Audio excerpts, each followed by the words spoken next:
أعوذ بالله من الشيطان الرجيم بسم الله الرحمن الرحيم.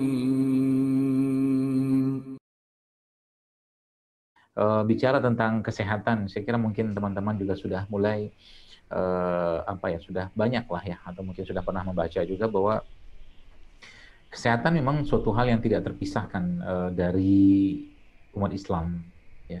Karena memang apa-apa yang sudah Allah perintahkan kepada kita pada dasarnya, pada akhirnya adalah dalam rangka menyehatkan jiwa, iman, hati, bahkan raga kita. Jadi sering saya sampaikan bahwa sebenarnya ketaatan kepada Allah Subhanahu wa taala adalah atau kesehatan, artinya ketaatan kepada Allah Subhanahu wa taala adalah buah dari atau buahnya adalah kesehatan ya. Jadi sehat itu adalah buah dari ketaatan. Jadi semakin sehat atau semakin taat seseorang harusnya semakin sehat ya.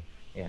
Jadi kalau sudah saat diberikan kesehatan maka tingkatkanlah ketakwaan kepada Allah Subhanahu wa taala. Bentuk ketakwaan itu apa? Ya memperbanyak amal ibadah yang bisa dikerjakan seperti baca Quran, sholat sunnah, yang menambahkan jadwal apa mungkin jumlah sedekahnya atau membantu orang apapun bentuk banyak sekali dalam Islam. Nah, teman sekalian kalau kita eh, kembali ke konsep ini sebenarnya pada dasarnya untuk sehat itu mudah sebenarnya ya, mudah. Cuman yang susah itu adalah melawan godaan untuk sehat ya. Karena memang kalau udah sehat, ujung-ujungnya seseorang itu apa ya? Pasti ada godaannya lah, godaan dalam artian bahwa akan membuat seseorang itu kalau sudah sehat kan kalau dia dapat hidayah dari Allah maka kesehatan yang dia dapatkan itu menjadi bentuk ketaatan baru kepada dia ya, kepada Allah Azza wa Jalla. Ya maka di sinilah kita perlu mujahadah, kita perlu berusaha, kita perlu bersungguh-sungguh ya. Seperti dijelaskan oleh saudara kita tadi bahwa mukmin yang kuat itu jauh lebih cintai Allah pada mukmin yang lemah. Dan untuk kuat itu kan perlu sarana, perlu prasarana yang kalau kita betul-betul praktekkan dan kita betul-betul aplikasikan, maka sebenarnya dalam Islam itu sangat mudah, ya, sangat mudah. Nah, sebagai contoh ya, katakanlah kita bicara di depan saya ini mungkin banyak ya, banyak hal-hal yang menarik, yang unik, yang ya, tadi sudah saya jelaskan ada video sebelumnya juga. Ya, misalkan cerita tentang madu. Ya, madu ini adalah salah satu bentuk kasih sayang Allah kepada kita semua. Ya. Bagaimana caranya, atau mungkin bagaimana madunya bisa menyehatkan? Karena memang kalau sejatinya manusia yang pernah saya mungkin atau mungkin teman-teman pernah dengar bahwa sejatinya manusia itu kan bahan dasar dari tubuhnya itu adalah asam amino ya, asam amino ada A, T, G, S gitu kan, ada 4 jenis gitu. Itu. Nah, bahan bakunya itu ya asam amino seperti itu ya kita bisa dapatkan dari apa-apa yang Allah ciptakan di buminya ini. Jadi ketika asam amino itu atau mungkin ketika ketika tubuh terasup dengan bahan yang sebenarnya, maka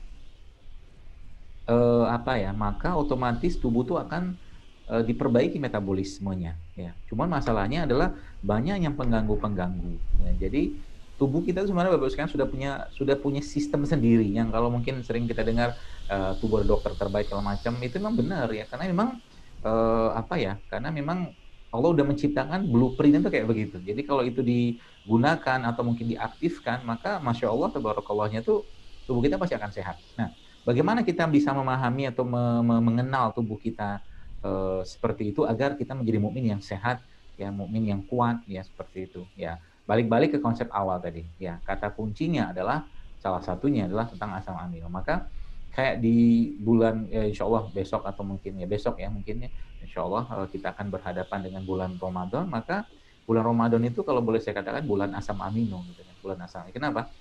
Baik, kalau kita lihat teman-teman sekalian ya dalam kisah ya waktu Maryam ya ibunda Nabi Isa alaihissalam waktu melahirkan ya itu kan Allah Subhanahu wa taala memerintahkan kepada Maryam untuk menggoyangkan pohon kurma ya sehingga akhirnya rutaban janiyah. Jadi akhirnya kurma itu jatuh ya meskipun saya kadang-kadang mikir ya pasti ada yang bantuin tuh goyang-goyang pohon kurma segede-gede gaban gitu apa orang yang lagi hamil itu bisa gitu loh ya tapi pastinya mungkin ada yang membantu mungkin malaikat atau apapun lah itu ya sehingga akhirnya kurmanya jatuh ya kurma itu jatuh maka sebenarnya kalau kita lihat di situ pelajarannya adalah setelah ya wakuli washrobi gitu kata Allah. Jadi setelah disuruh makan itu suruh minum gitu kan. Jadi setelah suruh makan kurma kurma basah itu maka Maryam itu diperintahkan Allah untuk minum ya ada satu hal yang menarik di sini yang saya coba cerna gitu kan, coba tadaburi gitu. Ternyata waktu Maryam yang melahirkan Nabi Isa dalam kondisi sakit, cemas segala macam,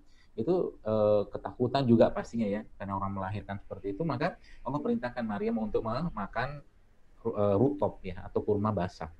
Dan hal ini juga yang diperintahkan oleh baginda Nabi SAW ketika beliau berbuka, atau beliau menganjurkan ketika kita berbuka kita mengkonsumsi rutop atau kurma basah kalau ada ya, kalau ada. Tapi kalau tidak ada maka konsumsilah kurma kering ya, seperti ini ya, kurma kering.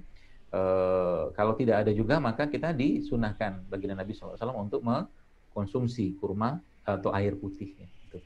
Kenapa? Karena memang kurma asam amino, madu asam amino ya, air itu ya pelarut yang luar biasa ya, seperti itu. Maka salah satu cara kita untuk menjaga kesehatan itu adalah itu tadi. Tapi cara yang paling luar biasa untuk menjaga kesehatan, untuk menjadi mukmin yang kuat ya, adalah dengan cara menjaga panglimanya. Jadi memberi makan panglimanya. Jadi panglimanya itu justru malah yang harus dikuatkan.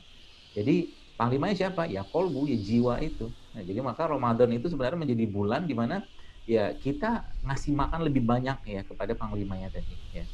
Dengan cara apa? Dengan cara mengurangi makanan fisiknya ya, mengurangi makanan fisik seperti ini dan memperbanyak makanan jiwa atau hatinya, yaitu makanan buat si iman itu kan, tanda kutipnya seperti itu. Ya itulah kekuatan. Jadi kalau ditanya mukmin itu yang kuat apanya? Bukan fisiknya sebenarnya, tapi jiwanya atau kolbunya atau imannya yang kuat. Karena emang dalam sejarah Islam mana pernah ada kaum muslimin berperang melawan melawan orang-orang kafir saat itu dalam keadaan jumlah mereka yang lebih banyak. Nggak pernah ada. Ya, sebagian besar atau semuanya ya itu dalam keadaan jumlah mereka yang lebih sedikit daripada kaum kafir saat itu. Tapi kenapa mereka bisa menang? Karena mereka kuat. Kuat apanya? Kuat imannya, kuat jiwanya, kuat akidahnya. Jadi alhamdulillah kita sudah sampai insya Allah yang mudah-mudahan Allah sampaikan juga ke Ramadan. Ternyata Ramadan itu adalah bulan untuk menguatkan jiwa, bulan untuk menguatkan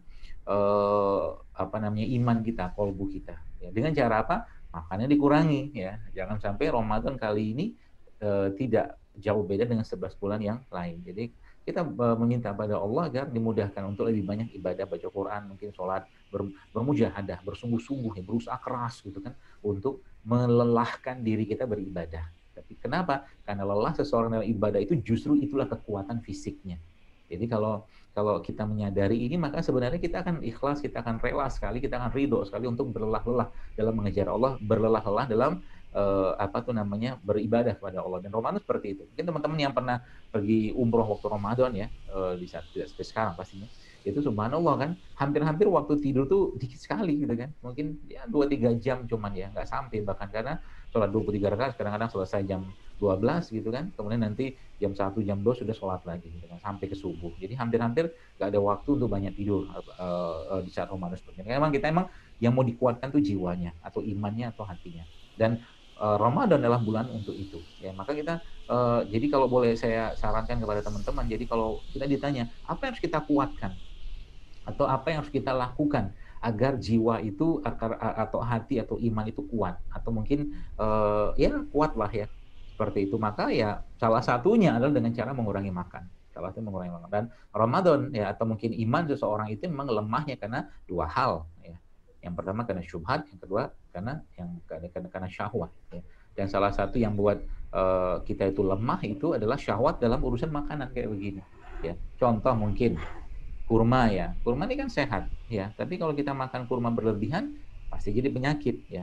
Atau mungkin jeruk ya. Jeruk ini kalau kita kata jeruk ini sehat, tapi kalau kita makan jeruk berlebihan sakit juga kita, perutnya sakit diare seperti itu ya. Maka iman itu dikuatkan dengan cara apa? Mengurangi makan.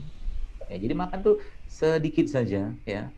Raga itu dikuatkan dengan cara menguatkan iman. Jadi dia imannya dikuatkan dengan cara mengurangi makan, maka raganya akan kuat. Loh, berarti kita itu dong nggak mengikuti pola makan 3 kali sehari. Ini menarik. Jadi ternyata makan 3 kali sehari itu yang mempopulerkan adalah namanya Abu Nafi. Saya baru tahu juga itu kemarin waktu diskusi dengan seorang ustaz. Jadi itu dia itu ada pada era keemasan Islam dan dialah juga salah satunya yang mensupport runtuhnya kekhilafan Islam ya, kabarnya begitu ya. Jadi ini jadi nggak ada ceritanya makan tuh 3 kali sehari. Makan tuh ya kalau perlu makan gitu. Kalau nggak perlu ya nggak usah makan. Kalau lapar ya makan. Kalau nggak lapar nggak usah makan. Ya untuk apa makan, orang masih ada power, karena kan kebutuhan energi itu justru malah kita dapatkan atau mungkin kita rasakan saat ada sensasi rasa lapar. Jadi lapar dan haus itu adalah bentuk rahmat dan kasih sayang Allah Azza wa Jalla. Jadi kalau ada lapar kita makan, kalau haus ya minum lah ya. Mungkin seperti itulah kurang lebih. Jadi dengan memahami atau menyadari atau mengerti ini semua, maka subhanallah teman-teman sekalian, kita bisa lebih hati-hati lah makan ya, karena memang lagi-lagi sampaikan raga yang kuat itu dimulai dari iman yang kuat. Iman yang kuat itu ya pasti terlindung dari hal-hal yang berlebihan. Mungkin ya ada syubhatnya, ada syahwatnya, apa segala macam ya. Seperti itu. Jadi kalau kita sudah mulai mengerti ini semua, maka sebenarnya cara-cara sehat dalam Islam itu gampang. شكرتم لأزيدنكم ولئن كفرتم إن عذابي لشديد